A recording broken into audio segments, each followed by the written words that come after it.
Good morning, everybody. My name is Toby, and today I'm going to be talking about the significance of parasite screening on blood donor. Few backgrounds here. What is blood?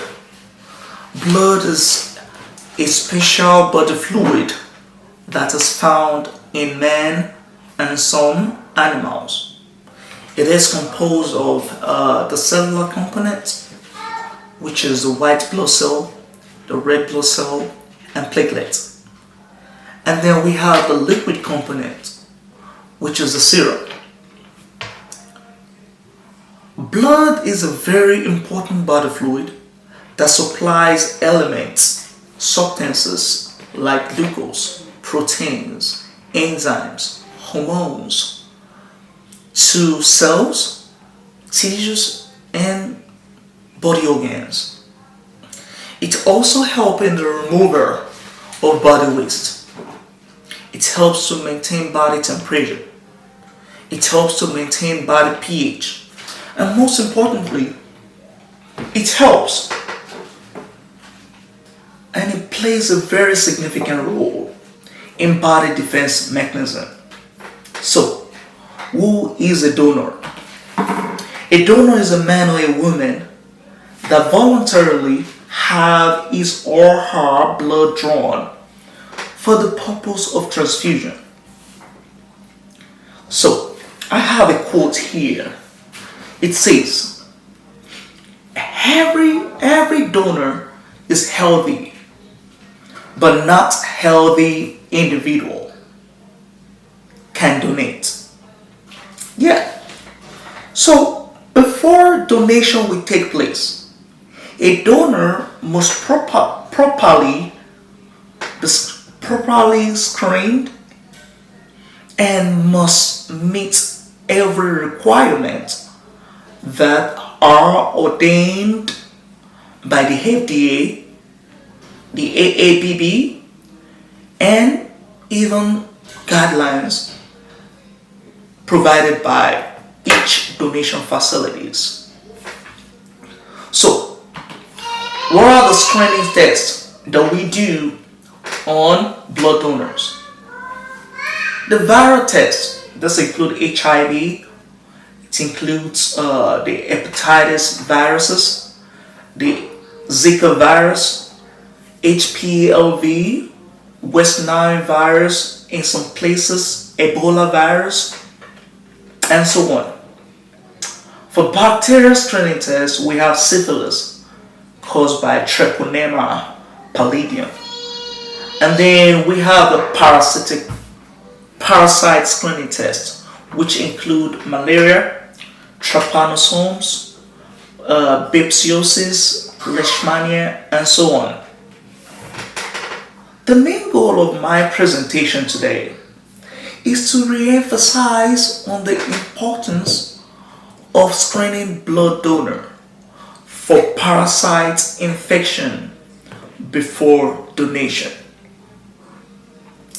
The advent of donors virus screening tests have significantly increased the safety of blood supplied. However, questions to limit potential exposure to other transfusion transmissible diseases have become more vital. And as we all know, that not all post-transfusion reaction can be prevented in the laboratory.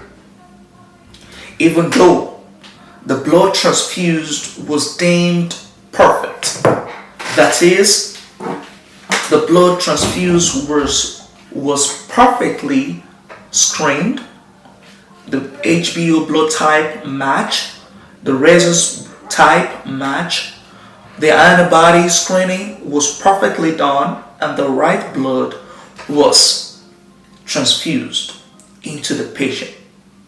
Still, we still have some post-transfusion reaction that we cannot prevent.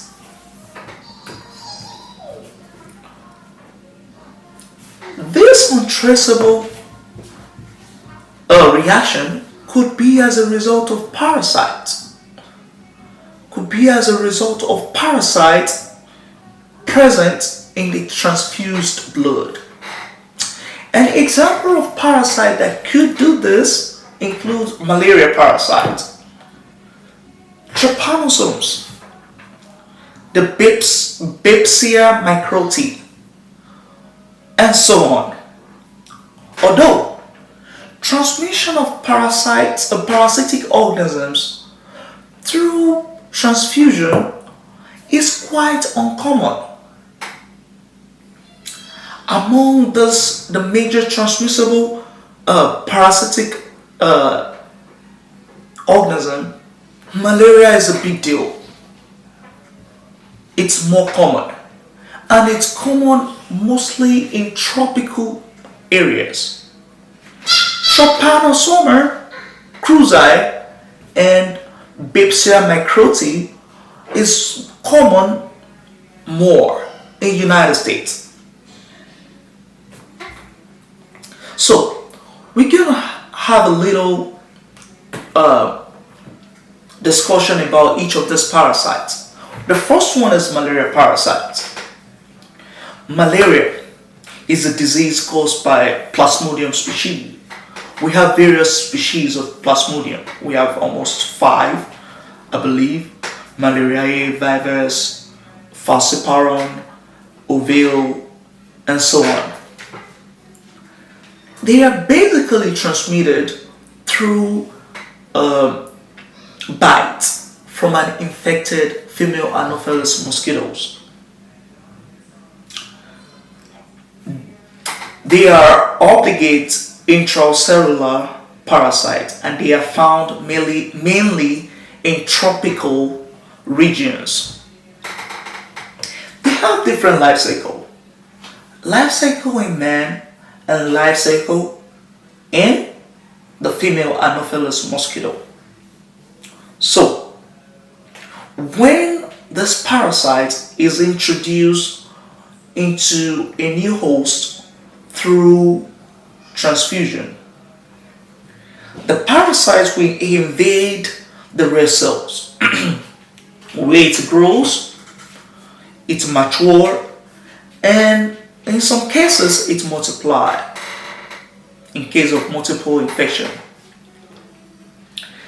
Later, the cell will rupture and lead to hemolytic anemia.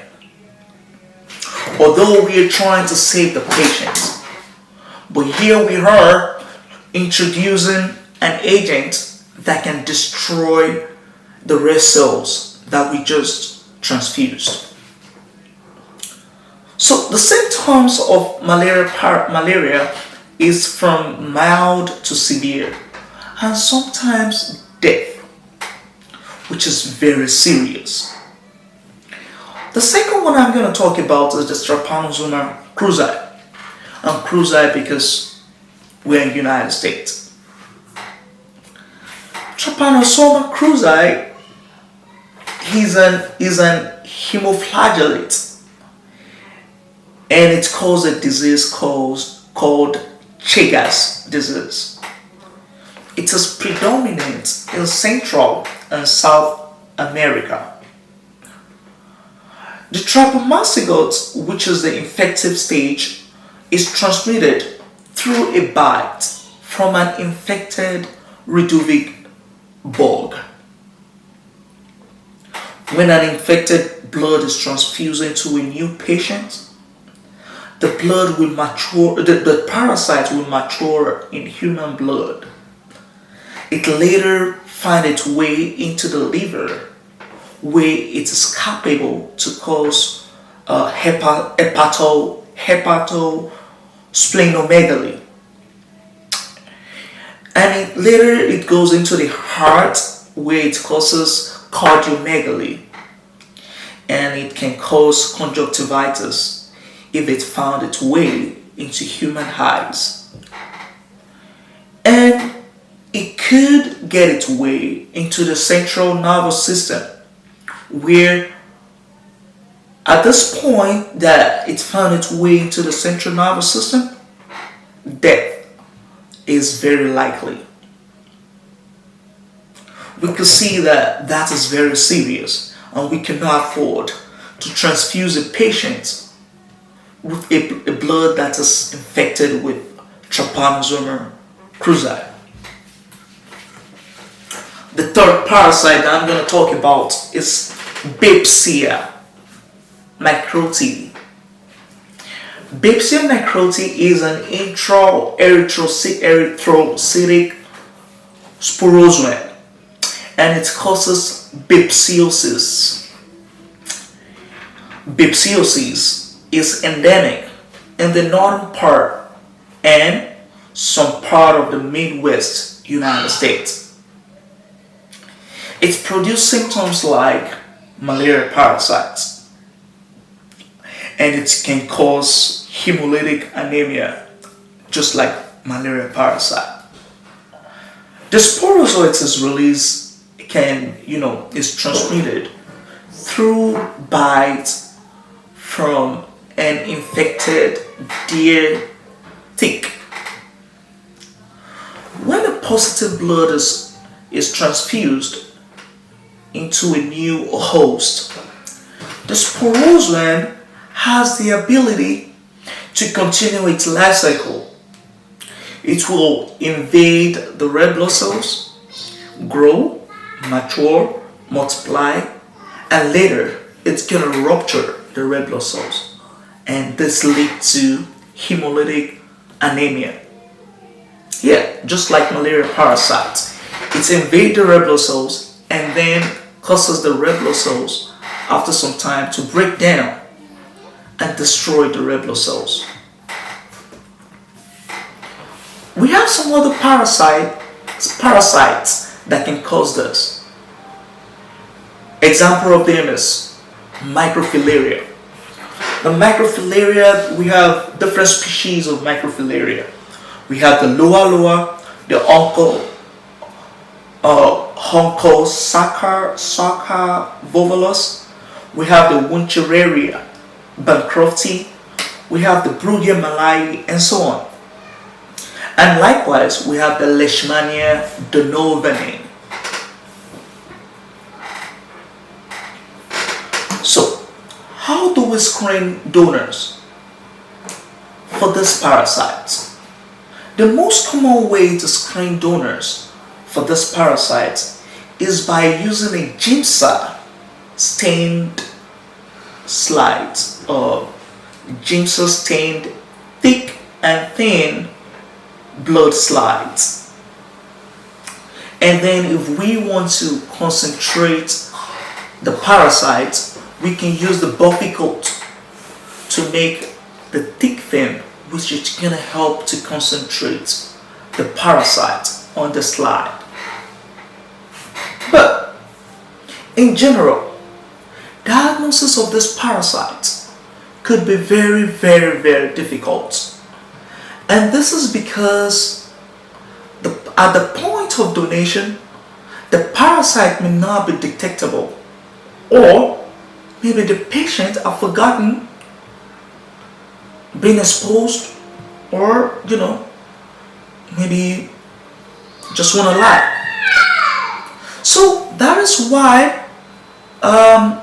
questionnaires were developed so that donors can answer before they can donate. And if they failed any of this requirement, they are deemed to be unfit, and they will be deferred. It could be either temporarily, indefinitely, or permanently.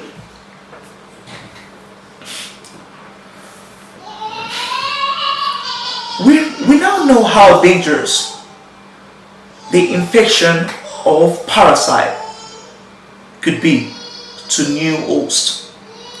We now know the severity of how they could be when they get into a new host. So we cannot afford to transfuse a patient with A positive blood. In conclusion, although the threat of parasitic infection today is lower than it used to be, although the threat of parasitic infection post-transfusion today is lower than ever, the supply of safe blood and its products remains subject to contamination with known and unknown human pathogens. And the only way we can do this, we can reduce this, is by continuous development and implementation of standard donor screening tests and travel-related questionnaire can ensure to reduce risk of acquiring transfusion-transmitted parasitic infection. In addition, continuous education and up-to-date information regarding infectious agents that are potentially transmitted via blood and its components is necessary to promote supply of safe blood. The adverse effect of transfusing parasitic blood into patient is very severe. It could be severe, and death is sometimes, it could result into death sometimes. So as it is risky not to screen a donor for parasitic infection. What am I saying?